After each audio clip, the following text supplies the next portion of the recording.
everybody. This is going to be a very different video to what you usually see from us, but we've had a few requests for a makeup tutorial. So I came up with the idea of a My Alters Do My Makeup tag or challenge. I don't know if that already exists or not, but this is my makeup look. It's a sort of unicorn Barbie sparkly donut sort of look. For those of you who are a bit more playful or confident with makeup, and I'll be sharing all my tips and tricks as to how I do the kind of makeup I do. I'm Chloe, I'm 21 and I'm the host, and this is my makeup look. I always start off with under eye concealer. I know a lot of people like to use primer. I personally just moisturise my face first. It really depends on what you prefer to do. Primer just helps your makeup stay on longer and stops it from moving around on your face, but because I'm only doing this today to film, I'm not going to use any primer. So I've just got a moisturised face to make for a nice base, and then I'm going to put on some under eye concealer. I just put that right on the purpleness of my bags to try and hide it because I don't sleep apparently, and then I also put it on the tip of my nose because that gets very red. So this is kind of like an extra line of defense before the foundation, and then any spots that I have on my forehead get a nice little swipe, and now I look like I'm going to go into battle, which is definitely the look I'm going for. Some people tend to use beauty blenders. I personally like to use my finger just to blend out the edges and pat it into the skin, because beauty blenders can actually absorb a lot of the makeup itself rather than laying it down nicely on your skin. And because this is just an underlayer, we don't really need it to be perfect. Now, after the concealer, I use foundation. This is a Body Shop foundation. I use this foundation because it's quite lightweight, it's quite a sheer foundation. If you're looking for a more heavy duty foundation, I would recommend the Urban Decay All Nighter foundation, because that's very heavy duty. That's for if you're looking for more coverage on your face, but I like my natural colour to kind of peek through. Now I'm going to use my beauty blender and just buff it in all over the face. Make sure that you get into the creases around your nose, because otherwise people are going to see what looks like a little mask on your face, where you can see the break of where your real skin is and where the layer of foundation is on top of your skin. And I know this isn't a perfect shade match for me. Please don't shout at me. I try my best. I try my best, guys, I do. Some people, for when they do their eye makeup, again, like to use, oh no, it's on my hair, like to use a specific eyeshadow primer. I do have one, it's an Urban Decay one, but again, because I'm not going out, I don't want to waste the product. So what I'm going to do instead, or if you don't have eyeshadow primer, this is what I'd recommend you do, put your foundation over your eyelid and under your eye and under your eyebrow. And that makes a good base for your eyeshadow, because it will be a little bit wet still, hopefully, possibly a little bit sticky, and that will help to really bring out the brightness in your eyeshadows so that it doesn't look murky and dark. Don't forget to blend down your neck. And there we have a face that is a completely different colour to the rest of my body, which is just how I like it. It's not, I'm just too poor for another foundation. That's our base on. A lot of people come into doing their makeup with an idea of what they want to do, and they've got their colours picked out, and they're like, yes, I'm going to make this beautiful face that's not mine on my face, and it's going to be art everywhere and colours and double wings, whatever. I don't do that. I just take a look at my palette and I think, what am I feeling today?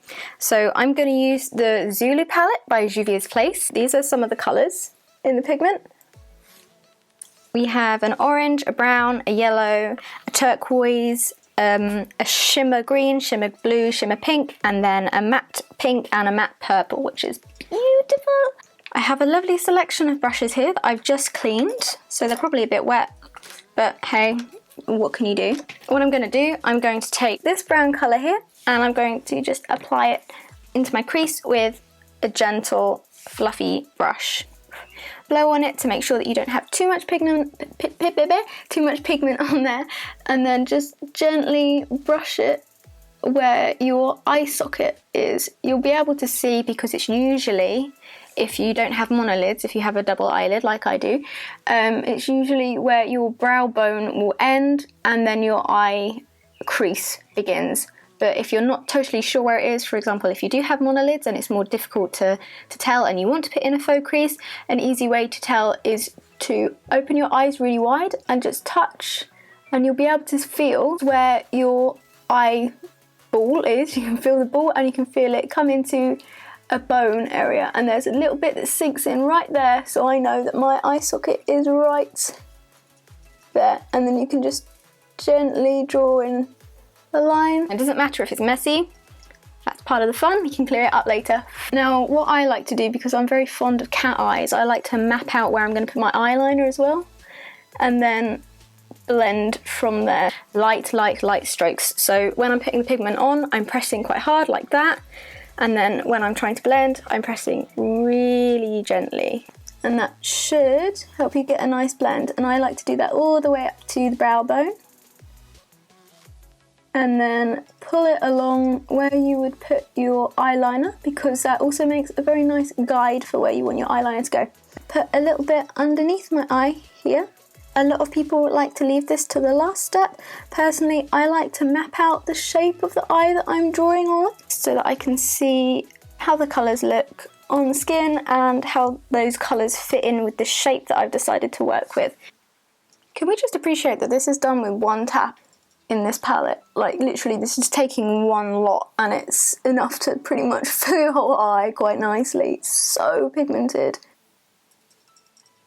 I don't pluck my eyebrows anymore. I used to, because when I was getting into my teenage years, my early teenage years, when everyone started to pluck their eyebrows and things like that, for me that was in the 2000s, when it was still all the rage from the 90s to have these pencil thin eyebrows. I have waited for years for my eyebrows to grow back, because I remember them being bushy and thick like Cara Delevingne, if only I was actually that attractive, kind of eyebrows. They just won't grow back, which is fine. You might say, Chloe, what are you talking about? You can still keep them tidy. Like, what the frick frack are you playing at here, miss? It's not an excuse. And my response to that is, I have male alters who don't like that very much, and they'd like it to be kept natural. And honestly, at this point in my life, fashion changes so fast, and I honestly don't have the time to keep up with this stuff. Honestly, I really don't. So I keep them as they are. Also, I know a DID system who got this horrible comment that really knocked their confidence about someone saying you'd be really pretty if only you plucked your eyebrows, or something along that lines, or like your eyebrows are grim or something. And what I said to her, because she was really hurt about that, I said that's exactly what people said to people like Cara Delevingne, people that are now really famous for these kind of unusual patterns that they've either got on their skin. So like, I can't remember her name, I think her name is Winnie, who has this very symmetrical vitiligo. And she's now a very famous model because she owned that about herself. The same thing with Cara Delevingne. She has these beautiful, really bushy, thick eyebrows. Now, that's what people used to tease her for, and now it's why she shot into stardom. Just because people think that you need to fit into a certain box doesn't mean that you have to listen to them.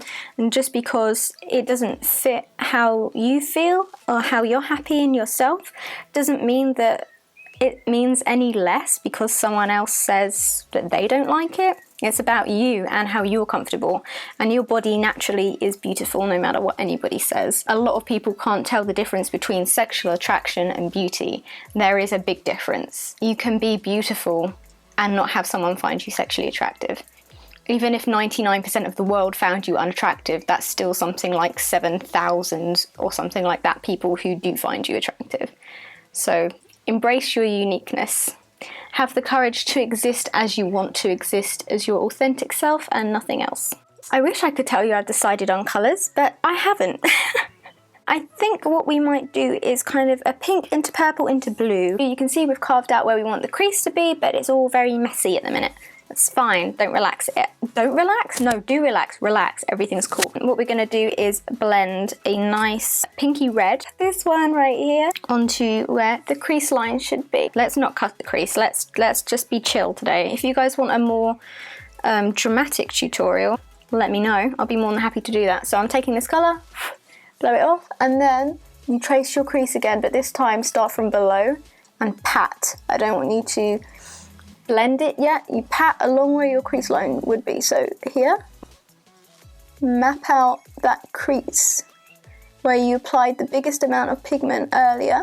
Tap that pigment on, press gently until you know you've got that guide that you want, and then you can press harder and really get that pigment on.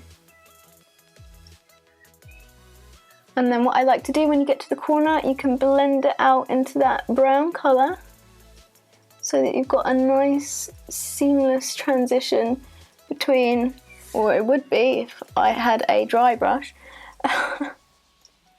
blend it over the top. This brush is catching on my skin because it's not completely dry. So now what you're going to have is in the corner where the wing of your eyeliner is going to be, will be a nice pinky brown colour, and then towards the inside of your crease, on your actual crease line, it's going to be more brown, and then underneath the crease here will be a vibrant pink. So just keep working, gently blending the colours together until you're happy with it. Apply a purple along the bottom there, so don't worry if you're leaving this bit blank, do leave that bit blank. Make sure that you've got a nice blend in the inner corner as well, because people will see it.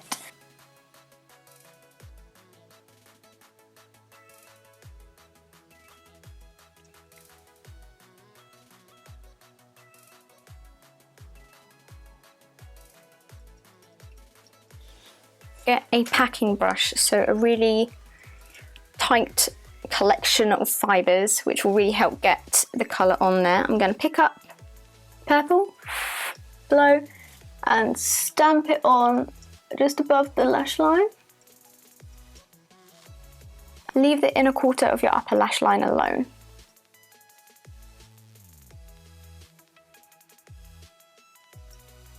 Don't worry about blending right now, I just want you to get that colour nice and pigmented. It doesn't have to be pretty yet, it will be pretty later, trust me. And then I also want you to follow the edge of your eyeball here, the edge of your curve, and stamp some purple on there as well. Don't worry, that'll be blended out later. So you follow along the lash line and then pull backwards up towards your crease, just the outer third. It's very, very rough. Very, very, very, very rough.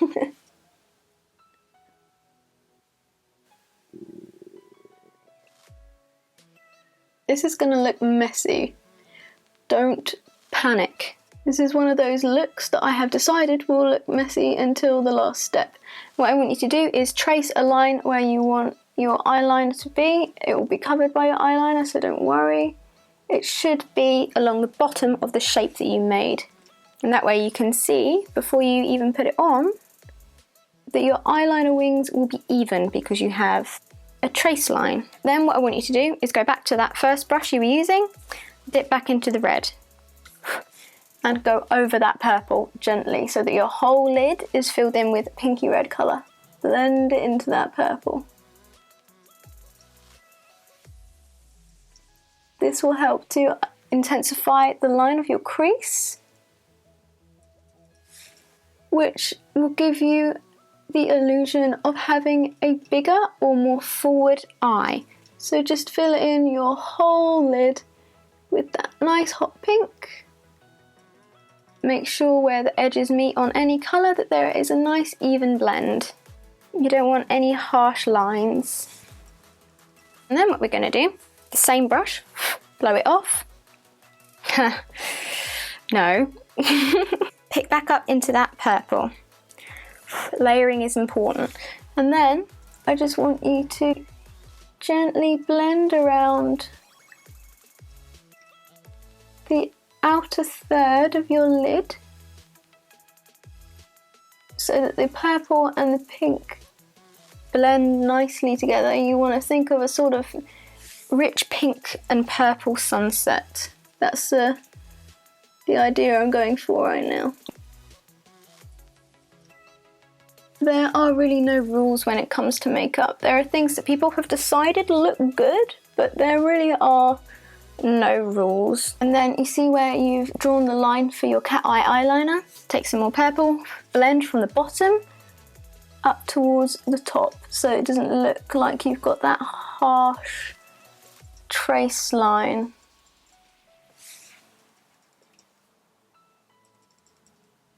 I just keep pulling at the corner there to make sure that my line is nice and tight.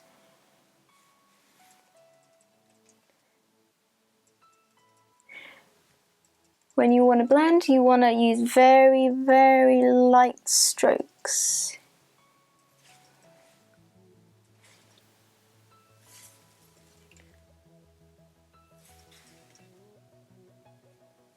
Shouldn't be any harsh lines except for this one, which goes into the crease. There should be a nice blend from the purple into the pink into the brown. I bet some of you will have forgotten about our under eye. Guess what? We're going to use some purple. Just again on the inner third, you want to connect this line to your cat eye so that it gives the illusion of a bigger eye. So don't go too far down under your eye. Once you've got to your iris, you need to stop, preferably before that, but that is your emergency guide when you've gone too far. Generally to around here is a good place to stop. And make sure you're touching really lightly when you blend. Great, doesn't that look pretty? Right, now what we're going to do for a nice little pop of colour on the inner corner, you're going to take another packing brush, a very small brush. I was originally going to do blue on the inner corner. I don't know whether that would be too dramatic. I could just go with a shimmery pink.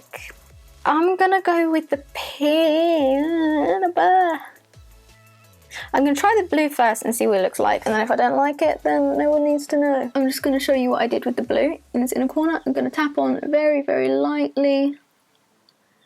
Just a little bit of shimmery blue colour.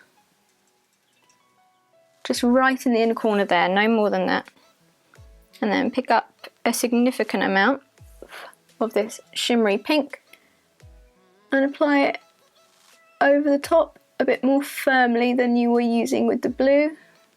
You can use a firm hand, as firm as you want, but be careful because this is right around your tear ducts. And it's very easy, if you're a beginner especially, to slip and fall and stab yourself right in the eye. And I can tell you from experience that that is not a fun thing to do. And then take it from the bottom and join it up to the line that you drew under your eyes earlier. There you go. I like to use the colour that I have on my inner corner as my brow highlight. Again, might be too bold for some people. I am not those people. Right above where you've blended your crease out and under the hair of your eyebrows. I forgot the word. So what I'm going to do next is going to be the eyeliner. Starting off, I found it easiest to begin with an eyeliner which kind of works like a felt tip pen. What I use now is a liquid. So that's just a heads up. And then you're going to follow this line that you drew as your nice little trace line. And I like to start at the end and pull in. So just pick a point, I'm going to say here. And drag in towards the corner of your eye. Drag in. So that it meets just with the bottom of your lash line there. And then before I start filling that in, I like to map out the other line as well so I know that they're going to be even before I start doing all the filling work. So they look relatively even. Go from the top of the line, we're going to make a small triangle. So if you go from the top of the line, which is where you want it to be smallest, drag back towards your iris.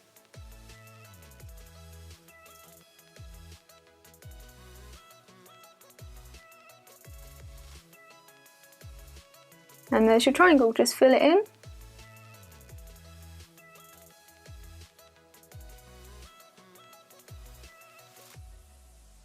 And then just follow that line along your eye. I like to start right in the middle.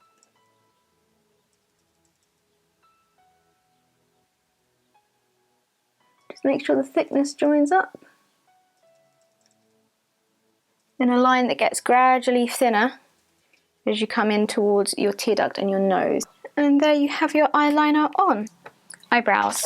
Don't hate me, all I'm going to do is draw a line underneath, and then kind of fill them in a little bit. I'm not an eyebrow pro person, literally I only started trying to do this like a few months ago. I'm not going to change the shape of my eyebrows. I'm sticking to my natural shape, I'm just kind of outlining where the hair begins to grow and where it ends to grow, where it stops growing. And then I leave this bit here. I gently put in some faux hairs in like brush strokes, just because one of my eyebrows starts a little bit more inward than the other one. Again, because when I plucked my eyebrows when I was like 14, it did not occur to me at all that maybe they wouldn't grow back.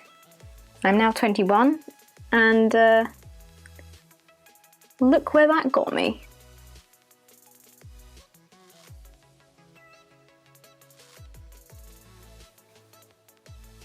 Just using little feather light strokes towards the inside to create the illusion of hair without making harsh lines. That's just the natural shape of my eyebrow. I'm going to contour. Makeup Revolution, the dark shade here, because these two are shimmers. You don't want to shimmer when you contour, you want to make it look like a false shadow. Unfortunately this is quite wet, so it's going to go on quite dark. Press lightly and sketch out the line where you want your cheekbone to show most.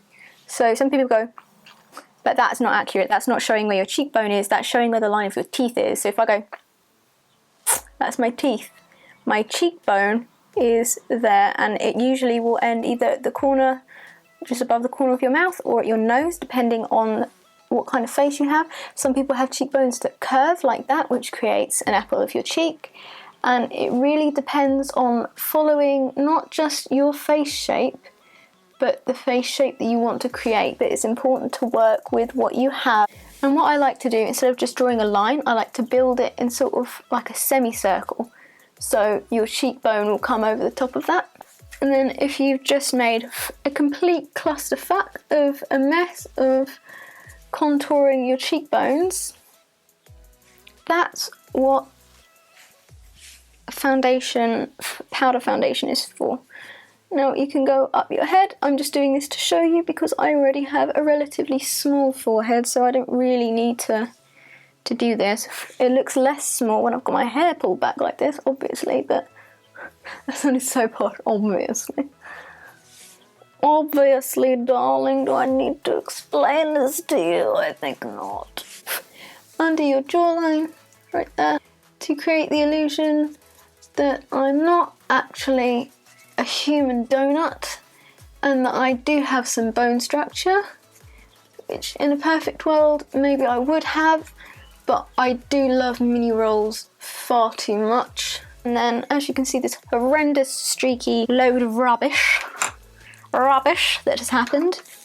Take powder foundation, swirl it around because I have more than a little bit hit pan here. There it goes again. I think Sally must be around because I've got a bit of a posh thing coming through my voice that is not mine. Brush that over the top gently and around the sides. It helps it blend more evenly into the skin, so it looks more like a natural shadow than you've just put some brown on your face, you know? Now, in an ideal world, if I had the money and the time to accurately match what colour I need to be put on my face to create the illusion of a shadow, you'd want a more ashen colour than the colour I've used, so less of a brown and more of a sort of grey brown rather than a red brown. You can see that this is too warm for me, but that's fine. I can pretend everything's good and call it bronzer. That's that. Next step is blush. Forgive me if I'm rushing. Blush, brush, and just nail, and then you've got the apples of your cheeks right here, and that's where you want to put the blush. just to help warm up the face because I am actually a human snowman. What I like to do is take an empty mascara, so just basically a clean brush, and brush your eyelashes out so that when you're putting your, I'm so switchy, when you're putting your mascara on, it doesn't clump up your lashes. Ow, don't stab yourself in the eye. You go, just wiggle from the bottom up, and you can blink into it if you want, and then wiggle up, because that helps to separate the lashes out and make sure that mascara will cover every part of the lash rather than just the middle bit or the tips. This is what the eyes look like, if you like, and what I'm going to do once I finish doing my actual highlight on my cheekbones and my nose, I'm going to put an extra bit of highlight just under the brow bone just to highlight it a little bit. I'm going to be using the Anastasia Beverly Hills Nicole Guerrero highlighter kit because my boyfriend is a wonderful human and he bought it for me as a present when we started dating, which was over a year and a half ago now, I think. Because we've got a pink look going on today, I'm going to go with Kitty Cat, which has a pink sheen to it, and possibly a little bit of Daydream, which is more of a peachy colour, which I love. I love it, but it's just a tiny bit too warm toned for my skin. It'd look beautiful on darker skinned ladies, or men, or anyone in between. I don't judge, you be whoever the frick frack feels right for you, and if you want makeup on the shell that is your body, you put makeup on the shell that is your body. Why in the world shouldn't your skin be a canvas? Why can't you make yourself into a piece of art? Well, you're a piece of art already, but what people don't seem to realise is that your body isn't you. You are the soul, or whatever you believe in, inside your body. This is just a casing to help you get around the world. What you do with it doesn't say much really about your character. Having tattoos doesn't make you any less able to do a job. Wearing makeup doesn't make you any less masculine, feminine, because you don't wear makeup. Like, what? It's just, oh. It doesn't make any sense to judge someone for the pigments that they put on their face. Like, it's just, it's so stupid. People are dumb, guys, don't listen to them. And then I'm gonna take that nice, bright white colour and pop that under my brow bone. So it's nice and blinding. I'm gonna pretend I'm Nikki Tutorials and that I can actually pull this shit off. And then I'm gonna dash a tiny bit in the center here as well. And I'm gonna mix that in with some Daydream, which is the orangiest shade in the palette, just to give it a little bit of a blend. Probably should have left that alone, I liked it better before. But hey, you learn as you go along. I'm gonna do a gradient lip because I love you guys and you deserve that. So, right, I've got purple colour here. Assuming you guys can see, I don't know. I'm very sorry if you can't. I got this little one out of a NYX makeup calendar, an advent calendar. It's super buttery, it's really nice. That looks shocking, right? Don't worry. I've got a nice pink Jeffree Star lipstick and I'm gonna pop this right in the middle like that, and on the middle like that, and again, some more.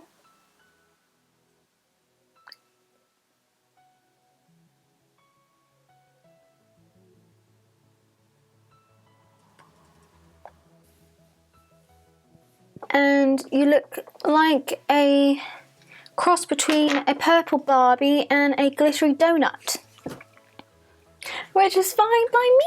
I'm happy with that. So that is the completed makeup look. I'll see if I can give you some close-ups or something.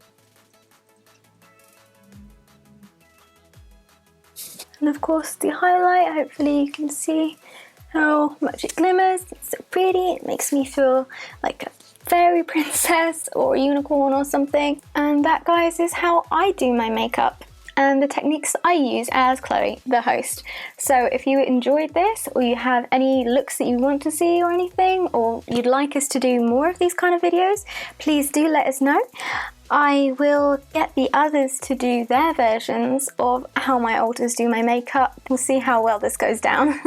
But I hope this is what you wanted for those of you who did ask for a makeup tutorial. As always, thank you so much for watching. If you want to know about our dissociative identity disorder and more about what it means and how it's formed and the psychology behind it, please do check out our playlist called Debunking DID. We'll see you soon, and thank you so much for subscribing and for watching. Don't forget to ring the bell or you won't know when we upload. And we'll see all you guys in the next video. Bye!